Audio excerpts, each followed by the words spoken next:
Indo-British Advanced Pain Clinic, Noppimayam Surgery Duram. For appointments 9155515563.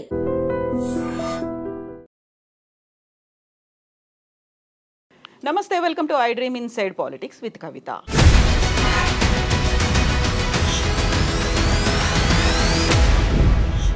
KTR ఢిల్లీకి వెళ్లారు. అమృత్ స్కీమ్లో స్కామ్ జరిగింది, చర్యలు తీసుకోవాలంటూ కేంద్ర మంత్రికి ఆధారాలని కూడా సబ్మిట్ చేశారు. అయితే తెలంగాణలో ఒక డిఫరెంట్ వర్షన్ ఎందుకని వినిపిస్తోంది? ఫార్ములా ఈ రేసింగ్లో అరెస్ట్ కాకుండా అడ్డుకోవడానికే, కేంద్రంతో మంతనాలు జరపడానికే కేటీఆర్ వెళ్ళాడనే ప్రచారం ఎందుకు జరుగుతోంది?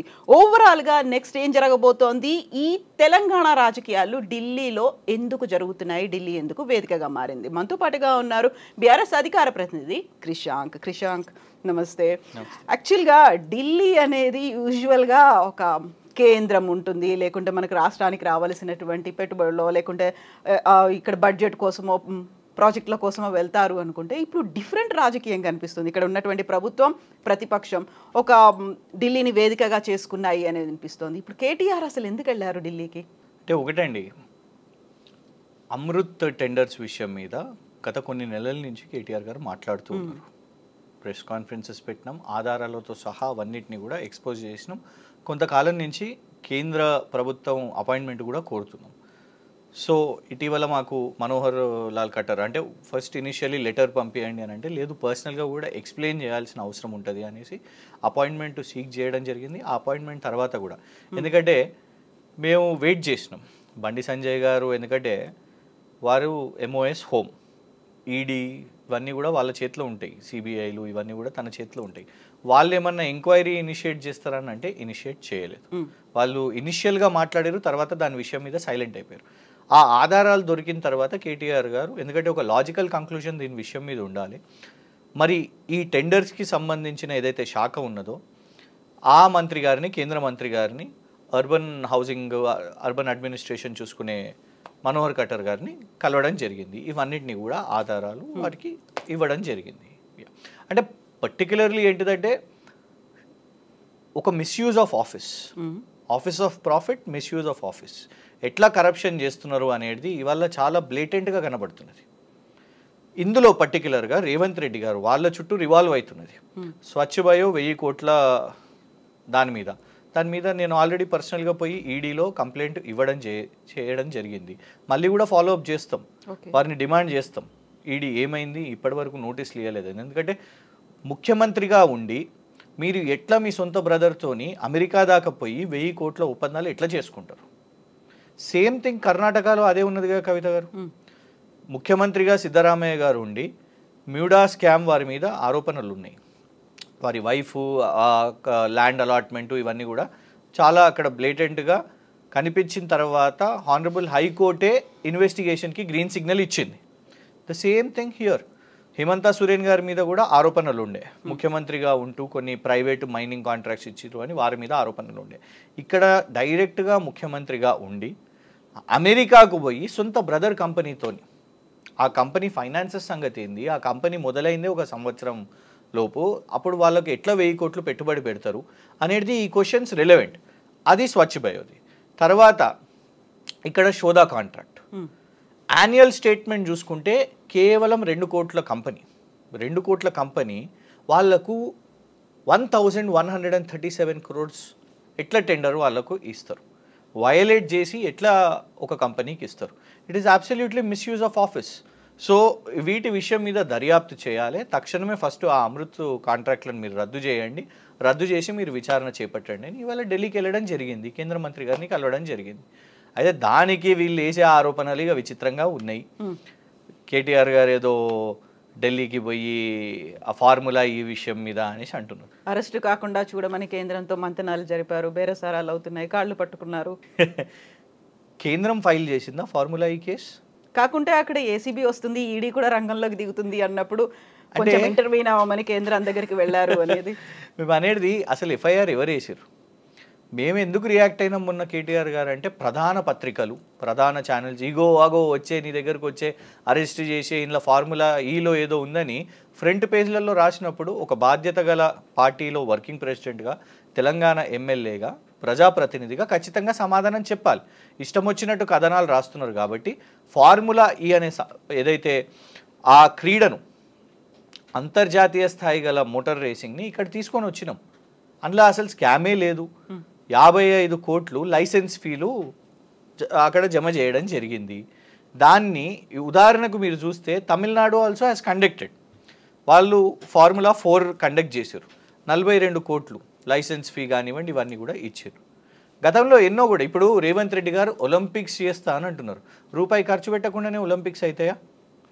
ఖర్చు పెట్టాలి కదా, లక్షల కోట్లు ఖర్చు పెట్టాలి. లక్షల కోట్లు లేవు కానీ ఒలింపిక్స్ చేస్తా అని అంటారు. ఇందులో ఏమున్నది చెప్పండి? ఫార్ములా వాళ్లకు నేరుగా ఇచ్చినాం మనం.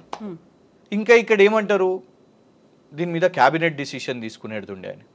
రేవంత్ రెడ్డి గారు మొన్న గచ్చిబౌలి స్టేడియం కోసము 15 crores రిలీజ్ చేసిరండి. రేవంత్ రెడ్డి గారి డిసిషనే.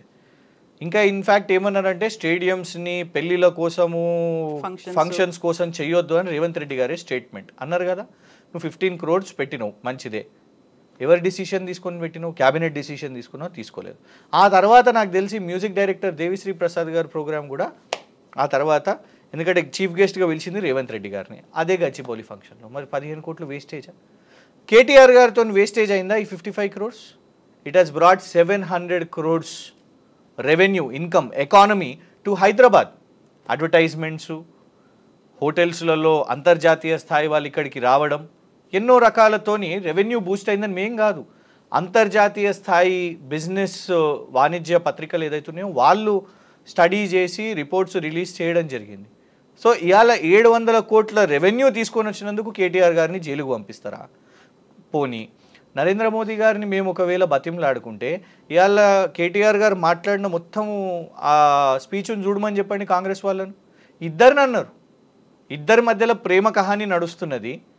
మోదీ గారేమో ఈయన ఆర్ఆర్ ట్యాక్స్ చేస్తున్నాడు, అవినీతి చేస్తున్నాడు, ఏటీఎం అని అంటున్నాడు, ఇవన్నీ అంటున్నాడు, కానీ విచారణలు ఎందుకు చేస్తలేరు మీరు అని బీజేపీని కూడా తప్పుపట్టినాం కదా మేము. మోదీ గారినే బతిమలాడుకోవాలనుకుంటే వారిని కూడా ఎందుకు అటాక్ చేస్తాం మేము?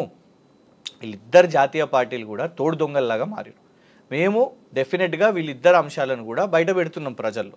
అది మహారాష్ట్రలో కానివ్వండి, ఇప్పుడు ఢిల్లీలో కానివ్వండి. మహారాష్ట్ర విషయం మీద కూడా చూడండి, ఇక్కడ 2500 ఇవ్వలేదు నువ్వు గ్యారంటీస్లో, అక్కడ 3000 ఇస్తావా?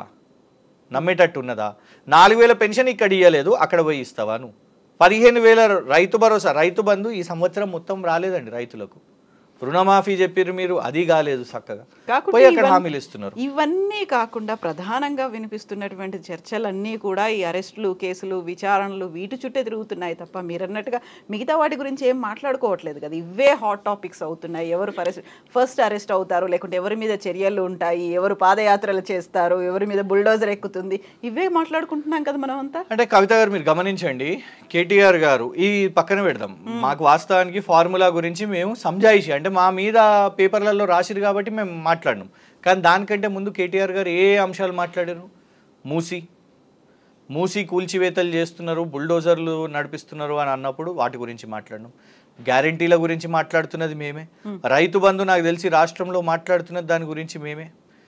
లిఫ్ట్ ఇరిగేషన్ ప్రాజెక్టు కొడంగల్ విషయం మీద ఎట్లా మీరు రాఘవ అండ్ మెగా వాళ్ళకి ఎట్లా ఇస్తారు, ఈస్ట్ ఇండియా కంపెనీ అన్నావు కదా అని అడిగింది మేమే. సుంకిశాల అది కూలిపోతే, ఆ వాల్ మొత్తం కూలిపోతే హైదరాబాద్ మెట్రో వాటర్ బోర్డు వాళ్ళు కమిటీ వేసి బ్లాక్ లిస్ట్ చేయండి మెగా సంస్థను అని అంటే దాన్ని ఇప్పటి వరకు దాని మీద యాక్షన్ తీసుకోలేదు. దాన్ని మాట్లాడుతున్నది కేటీఆర్ గారే. అటు చేనేతలు నేతన్నలు చనిపోతుంటే వాళ్ళను పరామర్శించడు, ఇవన్నీ పబ్లిక్ ఇష్యూస్ కాదా? ఇక్కడ వ్యక్తిగత ఇష్యూ ఏం లేదు కదా. కానీ మీరేం చేస్తున్నారు? వ్యక్తిగత ఇష్యూలు. ఇంట్లో ఫంక్షన్ అయితే దాని మీద దాడి. ఏం జరిగింది? అందులోకి ఏం సాధించారు చెప్పండి. అసలు మీరు ఇంకొకటి గమనించండి, ఫస్ట్ కేటీఆర్ గారిని టార్గెట్ చేసినప్పుడు ఏమన్నారు? 1,00,000 కోట్ల అవినీతి అని అన్నారు. 1,00,000 కోట్ల అవినీతి అని. ఆడికెళ్ళి నువ్వు ఏడికి కింద పడ్డావు? 55 కోట్లు మింగిండు, స్కామ్ చేసిండు కేటీఆర్ అన్నావు. ఎక్కడ 1,00,000, ఎక్కడ 55? ఇప్పుడు లేటెస్ట్ మళ్ళీ కొత్త కథనం నడుస్తుంది 2 రోజుల నుంచి, మీరు గమనించారో లేదో, నిన్న ఇవాళ పేపర్లలో 15 కోట్ల డిజిటల్ స్కామ్ చేసిర్రు, డిజిటల్ మీడియా స్కామ్ జరిగింది, ఐటీ మినిస్ట్రీలో ఇది జరిగింది. స్పెషల్ జీవో ఇష్యూ చేశారు. ఎక్కడ 1,00,000, ఎక్కడ 55, ఎక్కడ 15? అంటే అసలు ఏమి దొరకక బురద జల్లాలి, కేటీఆర్ గారి క్యారెక్టర్ అసాసినేట్ చేయాలి. ఆల్రెడీ కొండా సురేఖ గారి ఎపిసోడ్లో మీకు బూమరాంగ్ కాలేదా? కొండా సురేఖ గారి స్టేట్మెంట్స్ జాతీయ స్థాయిలో కాంగ్రెస్ పార్టీకి సిగ్గుచేటు కదా అవి. ఎవ్వరు డిఫెండ్ చేసుకోలేని పరిస్థితి. యాక్షన్ కూడా తీసుకోలేదు, వాళ్ళ పార్టీ యాక్షన్ తీసుకోలేదు, కనీసం ఒక అఫీషియల్ స్టేట్మెంట్ కూడా ఏఐసిసి ఇవ్వలేదు. కోర్టు చెప్పిందండి, కోర్టు చెప్పింది అవన్నిటిని తొలగించేసేయండి, ఇంకోసారి అట్లా మాట్లాడడం సరికాదు అని. అది అయిన తర్వాత ఇంకేం చేసిర్రు, కొరియాకు పంపించారు. కొరియా ఫ్లాప్ అయింది. అది కొరియాలో ఇక్కడనేమో మూసి, ఇక్కడ కూల్చివేతలు ఇవన్నీ ఉన్నాయి, అక్కడ కూల్చివేతలు అవి ఏం లేవు. ఇక్కడ డిపిఆర్ లేకుండా ఇళ్ళ మార్కింగ్లు చేసేసిరండి. డిపిఆర్ కూడా రాలేదు, ఎక్కడ ఏమొస్తుందా ఎవరికి తెలియదు. అసలు డిపిఆర్ రాకముందే బాపు గారి దగ్గర ఇది వస్తుంది ఉట్టిగానే నోటికి వచ్చింది మాట్లాడేస్తున్నారు రేవంత్ రెడ్డి గారు. అక్కడ పోయిన కొరియాది ఫ్లాప్ అయింది. కొరియా నుంచి మనం డైవర్ట్ చేయాలంటే ఏం చేయాలి, బాంబులు పడతాయి అని చెప్పారు. కొడంగల్లో పడ్డాయి బాంబులు నిన్న. అదే ఫార్ములా ఈ బాంబ్ కాదా, విద్యుత్కి సంబంధించి జరుగుతోంది, లేకుంటే లేటెస్ట్ గా ధరణిది కూడా అవుతోంది అనేది ఒక జీవో కూడా సంతకం కూడా పెట్టారు. విచారణకు సంబంధించి వేగవంతం అవుతుంది, 2 నెలల్లో అది బయటకు వస్తుంది అనేది. బాంబులన్నీ ఇంకా వెయిటింగ్ కోసం ఉన్నాయేమో, టైం కోసం చూస్తున్నాయేమో. ఆల్రెడీ కాళేశ్వరం కూడా వాళ్ళకి సెల్ఫ్ గోల్ అయింది కదా. ఏం చేసిర్రు, బీజేపీ పార్టీకి అఫిలియేటెడ్ ఉన్న జస్టిస్ గారిని, రిటైర్డ్ జస్టిస్ గారిని పెట్టిర్రు, నరసింహారెడ్డి గారిని పెట్టిర్రు. ఏమైందండి, ఆయన తొందరపడి కేసీఆర్ గారిని మీడియా ముందు మాట్లాడి ఎవరు తొలగించారు వారిని, కాంగ్రెస్ పార్టీ అపాయింట్ చేసిన ఏదైతే కమిషన్ చైర్మన్ని సుప్రీంకోర్టు తొలగించిందండి. అక్కడనే ఫెయిల్ అయిపోయినరు, పుట్టిగా బురద జల్లడం. ఇవాళ అదే కాళేశ్వరం నుంచి మొన్న వర్షాలు వచ్చినప్పుడు నీళ్ళు వచ్చినాయి కదా, అట్లనే దిట్టంగా నిలబడున్నది కాళేశ్వరం. మీరు ప్రొడక్టివ్ ఏం చేస్తున్నారు చెప్పండి? ఈ 11 నెలల్లో ఈ అన్ని ఇష్యూస్, కాళేశ్వరం ఇది చేసిర్రు, ఫార్ములా, ఈ కాళేశ్వరంతో ఇవాళ వ్యవసాయానికి నీళ్ళు వస్తున్నాయి. అందుకే ఇవాళ రైతులు మీ మీద కోపంలో ఉన్నారు, కేసీఆర్ గారి మీద కోపంలో లేరు. నంబర్ 1, ఫార్ములా ఈతోని 700 కోట్లు తెచ్చిండు కేటీఆర్. ఇలా దానికంటే ముందు మన దగ్గర ఫార్ములా ఈ రేస్ కాలేదు కదా, అట్లాంటి క్రీడని తీసుకొని వచ్చిండు. తెచ్చిన దాన్ని కూడా ఇవాళ మీరు బురద జల్లి దాన్ని టార్గెట్ చేసి ఆయనను టార్నిష్ చేద్దామనే ప్రయత్నంలో ఇవాళ దాన్ని అంటున్నారు. టార్నిషే కాదు, యాక్చువల్గా ఇప్పుడు 17A సంబంధించి మళ్ళీ ఒక చర్చ వస్తుంది, లీగల్ ఇష్యూస్ ఉన్నాయి కాబట్టి గవర్నర్ కూడా సంప్రదించారు, గవర్నర్ కూడా గ్రీన్ సిగ్నల్ ఇచ్చారు. ఇంట్రెస్టింగ్గా కేటీఆర్, సీఎం రేవంత్ రెడ్డి, గవర్నర్ ముగ్గురు ఈరోజు ఢిల్లీలోనే ఉన్నారు. సరే, కేటీఆర్ మళ్ళీ హైదరాబాద్కి రిటర్న్ వచ్చేసినప్పటికీ కూడా ప్రెసిడెంట్ గారిని అడగడానికి వెళ్ళినారంటారా అప్రూవల్, గ్రీన్ సిగ్నల్ ఇచ్చారు, ఆల్ సెట్ టు అరెస్ట్ అన్నట్టుగా ఉంది. ఇంట్లో ఒకటి చెప్తానండి, నిజంగా కూడా అట్లా ఒకవేళ గవర్నర్ గారు అప్రూవల్ ఇచ్చినా కూడా ఇద్దరు మంచిగా బీజేపీ కాంగ్రెస్ కలిసి బీఆర్ఎస్ని జైల్లోకి పంపింది అనే మాది క్లియర్గా వెళ్ళిపోతుంది కదా. అక్కడ ఏమున్నది, ఫార్ములా కంపెనీ చెప్తుందా ఆ 55 కోట్లలో కేటీఆర్ గారు స్కామ్ చేసిర్రు అని ఫార్ములా కంపెనీతో చెప్పిస్తారా రేవంత్ రెడ్డి గారు? అంతర్జాతీయ స్థాయిలో రాంగ్ అవుతుందండి. ఎర్నెస్ట్ డిపాజిట్ అనేది ఉంటుంది. ఈ పలానా ఆర్గనైజర్సు ఇవాళ ఇక్కడ రాష్ట్ర ప్రభుత్వం ఇది చేయాలని అనుకుంటున్నప్పుడు అక్కడ ఒక డిపాజిట్ పెడతాం మనం. ఎన్నో కాషన్ డిపాజిట్స్ అని ఉంటాయి. స్కూల్ అడ్మిషన్ తీసుకుంటున్నప్పుడు కూడా మనం డిపాజిట్స్ చేస్తామండి. ఏదైనా కూడా మెనీ థింగ్స్. నేను అనేది ఏంటంటే అంత పెద్ద అంతర్జాతీయ ఈవెంట్ చేస్తున్నప్పుడు ఇక్కడ ఇది పేమెంట్ చేసింది. అండ్ ఒక మంత్రిగా హెచ్ఎండిఏ క్యాబినెట్ డిసిషన్ తీసుకోవాల్సిన అవసరం లేదు. ఇలా రేవంత్ రెడ్డి మున్సిపల్ డిసిషన్స్ ఎట్లా తీసుకుంటున్నాడో, స్పోర్ట్స్ ఈవెంట్స్ కోసం ఎట్లా డిసిషన్ తీసుకున్నాడో, కేటీఆర్ గారు ఆ డిసిషన్ తీసుకున్నారు. ఈ క్రీడతోని మనకు టూరిజం పెరుగుతుంది, మనకు రెవెన్యూ పెరుగుతుంది అనే నిర్ణయం తీసుకున్నాడు. మీరు జైలుకు పంపాలనుకుంటే he is ready, he is accepting. కానీ ఇది మిస్యూజ్ ఆఫ్ ఆఫీస్ అయితే స్వచ్ఛ బయో 1000 కోట్లు మిస్యూజ్ ఆఫ్ ఆఫీస్ ఎందుకు కాదు? షోదా కాంట్రాక్ట్ 1137 కోట్లు మిస్యూజ్ ఆఫ్ ఆఫీస్ ఎందుకు కాదు? సోమ్ డిస్టిలరీస్ అనే సంస్థ అండి, నకిలీ బీరు మొన్న చూస్తున్నాం, నిజామాబాద్లో ఒక బీరు బాటిల్లో కప్పు వచ్చినది. నకిలీ బీరుని మీరు తీసుకొని రాకండి అంటే ఫస్ట్ ఏమన్నారు, మేము మీడియా మీద 100 కోట్ల పరువు నష్టం దావా వేస్తాం మీరు ఇట్లా చెప్తే అని బెదిరించారు. మేము ఏ కంపెనీకి ఇవ్వలేదని. ఆ తర్వాత ఇట్లనే ఆధారాలతోని స్టాక్ ఎక్స్చేంజ్కి రాసిన లెటర్ తీసుకొని వచ్చి ఇగోండి తెలంగాణ మాకు అప్రూవ్ చేసింది అని ఆ కంపెనీ. బికాజ్ ఏమవుతుంది తెలుసా, ఒక company once they announce it to the media వాళ్ళ స్టాకులు వాళ్ళ షేర్లు పెరుగుతాయండి ఒక రాష్ట్ర ప్రభుత్వం సపోర్ట్ చేస్తుంది అని. You have benefited that company, ఒక నకిలీ బీర్లు చేసే కంపెనీ.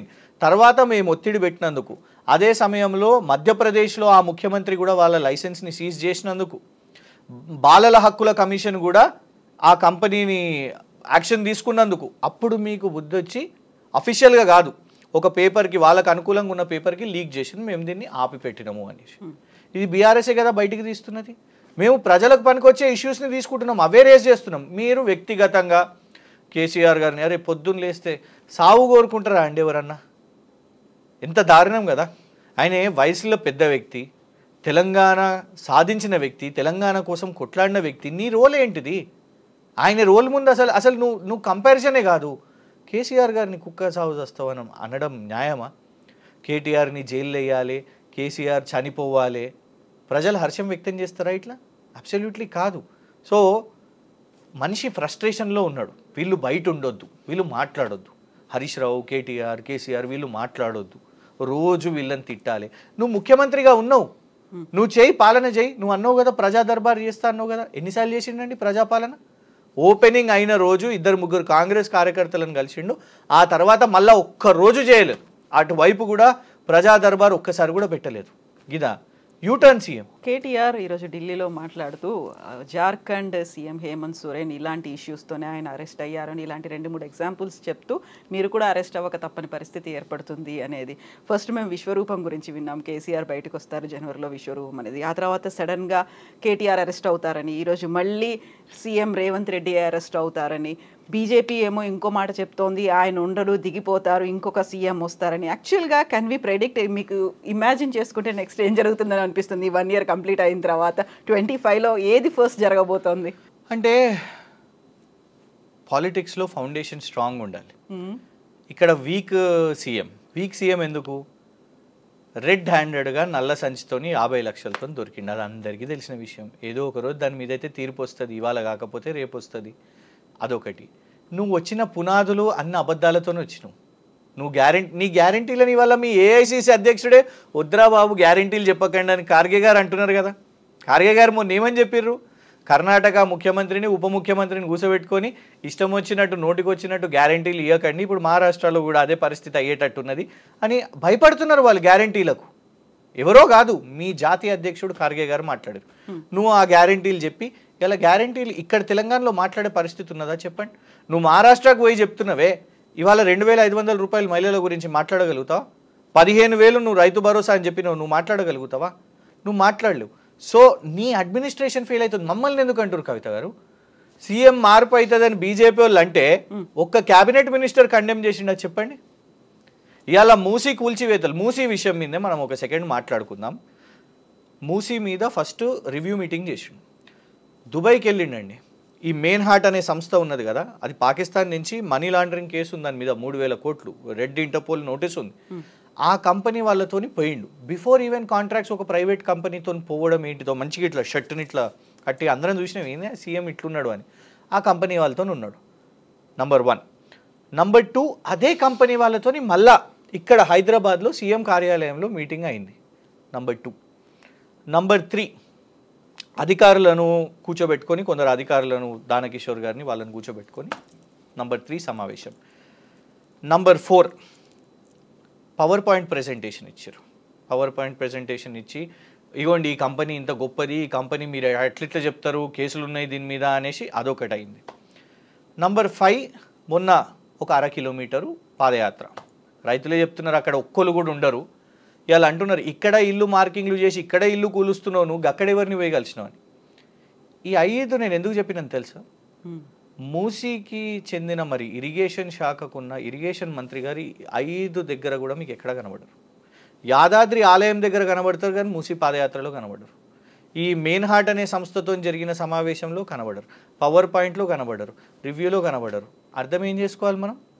వాళ్ళ సొంత క్యాబినెట్లోనే మూసీని నువ్వు ప్రక్షాళన చేద్దాం అనుకుంటున్నావు, 1,50,000 కోట్లు ఖర్చు పెడదాం అనుకుంటున్నావు, కానీ ఇరిగేషన్ శాఖ మంత్రి అప్రూవల్ లేదు అని అనుకోద్దా?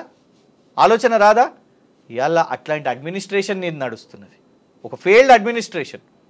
ఇవాళ కొండా సురేఖ గారు మాటలు వాళ్ళకి సెల్ఫ్ గోలే, పొంగులేటి శ్రీనివాసరెడ్డి గారు ఒకటి, ఇప్పుడు జూపల్లి కృష్ణారావు గారు ఒకటి, సోమ్ డిస్టిలరీసు లేదు అప్రూవల్ రాలేదు. ఇంకా ముఖ్యమంత్రి అప్రూవల్ తీసుకుంటే పాపం ఈయనకు మంత్రికి తెలియదు కదా, మళ్ళీ తర్వాత అయ్యో ఇచ్చిరంటే అప్రూవల్ అనేసి మాట్లాడు. అట్లాంటి ఒక అన్ఫార్చునేట్లీ ఫెయిల్డ్ అడ్మినిస్ట్రేషన్ నడుస్తున్నది. దీంతో తెలంగాణకు నష్టం జరుగుతుంది. మా కన్సర్న్ ఒకటే, మాకేదో మేము క్లియర్గా టైం ఇచ్చినాం. కేసీఆర్ గారు ఆ హాలిడే పీరియడ్ 1 సంవత్సరం వీళ్ళకి ఇచ్చిరు, అందుకే ఇక్కడ కూడా మేము విమర్శించలే. మాట్లాడాలి కేసీఆర్ గారు. కేటీఆర్ గారు, హరీష్ రావు గారు మాట్లాడుతూనేమో బావబామ్మర్దులు తొందరపడుతున్నారు, ఎందుకు ఇంత మాట్లాడుతున్నారు అని అంటారు. కేసీఆర్ గారు మాట్లాడతలేరు అంటారు. ఒక క్లారిటీ వీలు తెచ్చుకోవాలి, మాట్లాడాలా మాట్లాడొద్దా. పబ్లిక్ ఇష్యూస్ మీద వాళ్ళు చేసే తప్పిదాల మీద ఎప్పటికప్పుడు మాట్లాడుతున్నాం, కానీ అడ్మినిస్ట్రేటివ్ ఫెయిలియర్ ఉన్నది. 25 సార్లు మేము ఒక్కసారి ఢిల్లీకి పోతేనే మీరు అంటున్నారే 25 సార్లు ఢిల్లీకి పోయారు, ఇవాళ కూడా ఢిల్లీకి పోయారు. దేనికోసం? ఆ క్యాబినెట్ అప్రూవల్ చేసుకోవడానికా, ఫండ్ ఇవ్వడానికా, హర్యానా ఎలక్షన్కి అప్పుడు పోయినట్టు ఇప్పుడు మహారాష్ట్ర ఎలక్షన్ కోసం ఫండ్ ఇవ్వడానికా? హోంమంత్రి లేడు. నిన్నటి ఫెయిలియర్ ఎవరిది? ఎందుకు మనం చీఫ్ మినిస్టర్ని అంటున్నాం? బికాస్ హోమ్ మినిస్టర్ లేడు. ఈయనేమో ఒక్కసారి కూడా లా అండ్ ఆర్డర్ విషయం మీద కనీసం ఒక్క మీటింగ్ కూడా చేపట్టలేదు. ఇట్స్ సచ్ అ ఫెయిలియర్ కదా. నువ్వు నీ సెక్యూరిటీని కూడా నమ్మే పరిస్థితిలో లేవు. నీ బెటాలియన్ వాళ్ళను సెక్రటేరియట్ నుంచి యూ హ్యావ్ డిస్మిస్ దెమ్. నీ పర్సనల్ సెక్యూరిటీగా ఉన్న వాళ్ళను టీజీఎస్పీ వాళ్ళను డిస్మిస్ చేసినావు. సొంత సిబ్బందిని నమ్ముకోలేని పరిస్థితిలో ఉన్నావు. క్యాబినెట్ని నమ్మవు, సిబ్బందిని నమ్మవు. కానీ ఫ్రస్ట్రేషన్ చూడండి. రాహుల్ గాంధీ గారు బర్త్డే విషెస్ చెప్పలేదంటే కేసీఆర్ గారిని తిడతావు నువ్వు. పోలీస్ బెటాలియన్లు నీ మీద తిరగబడ్డారు అని అంటే కుట్ర చేస్తున్నారు, బీఆర్ఎస్లో ఎవరో నాయకునికి మొత్తం నెట్వర్క్ ఉన్నది అని పాపం వాళ్ళని తీసేస్తావు. అశోక్ నగర్ యువత వాళ్ళు తిరగబడుతున్నారు అనేసరికి కేటీఆర్ని నేను బొక్కలేయాలి, అరెస్ట్ చేయాలి, ఆయన నీ స్కామ్స్ బయటికి తీస్తున్నాడు కాబట్టి ఇది లేదు. హరీష్ రావు గారు ఇంకేదన్నా మాట్లాడినా మీడియా మీరు సోషల్ రెస్పాన్సిబిలిటీ ఉండాలి, మీరు రిపోర్ట్ చేయొద్దు. పోనీ మూసి బాధితులు బండబూతులు తిడుతున్నారు, అవి పుసుక్కని మనం వీడియోలు వేసినా కూడా సోషల్ మీడియా మీ మీద కేసులు వేస్తాం. ఇంత ఫ్రస్ట్రేషన్ ఎందుకండి? 11 నెలల్లో ఇంత ఫ్రస్ట్రేషన్ ఎందుకు ముఖ్యమంత్రి గారికి? ఇది చాతగాంతనమా, ఫ్రస్ట్రేషనా, అడ్మినిస్ట్రేషన్ లేని ఎక్స్పీరియన్సా, వాళ్ళ టీం వర్కా, ఫెయిల్డ్ టీం వర్కా? నష్టం జరుగుతున్నది మాత్రం మన రాష్ట్రానికి. సో 25లో ఏం జరుగుతుంది అనేది we need to wait and watch, we will witness it. ఆయనకి ఎవరైనా చెప్పండి, రేవంత్ రెడ్డి గారికి ఎవరైనా సలహాలు చెప్పండి. ఆయన ఏం చేస్తుండో అర్థమవుతలేదు. 25 ఒక సంవత్సరం పోయిందండి. Our state has lost many things in this 1 year. ఉన్న ఎగ్జిస్టింగ్ స్కీమ్స్ కానివ్వండి. బట్టి విక్రమార్క గారు బడ్జెట్ చదివినప్పుడు ఒక మంచి లైన్ చదివిండ్రు కవిత గారు. She started his budget, anything can stop but not agriculture. నీ బడ్జెట్ ఫెయిల్ బాస్. ఎందుకంటే రైతు బంధు ఆగిపోయింది, రుణమాఫీ కాలేదు, రైతు బంధు ఆగిపోయింది. 2 సార్లు రావాల్సిన రైతు బంధు ఒక్కసారి కూడా రాలేదంటే మీ ప్రభుత్వం ఫెయిల్ అయినట్టే. సో లెట్స్ సీ 2025లోనన్నా కొన్ని పాఠాలు నేర్చుకుంటారు కావచ్చు. ఈ తిట్లు బంద్ చేసి, రాజకీయ కక్ష బంద్ చేసి, నీకు అధికారం వచ్చిందని తెలుసుకో, నీ టైం నడుస్తుందని తెలుసుకో, నువ్వు పాలన చెయ్యి, నువ్వు రాష్ట్రాన్ని నడిపించు. అది కాకుండా నువ్వు ఇంకా మా మీదనే ఫోకస్ చేస్తే ప్రజలు తొందరగా మమ్మల్ని తీసుకొని వస్తారు. సో ఈ లోపే ఏ ట్రెమార్స్ వస్తాయో, ఏ బాంబులు పడతాయో, ఆటం బాంబులుగా ఏం పేలుతాయో చూడాల్సిందే. దీపావళి అయిపోయిందండి, ఇంకేం లేవా అసలు? ఇప్పుడు బాంబులు కాల్చే పరిస్థితి కూడా ఉండదు అసలు.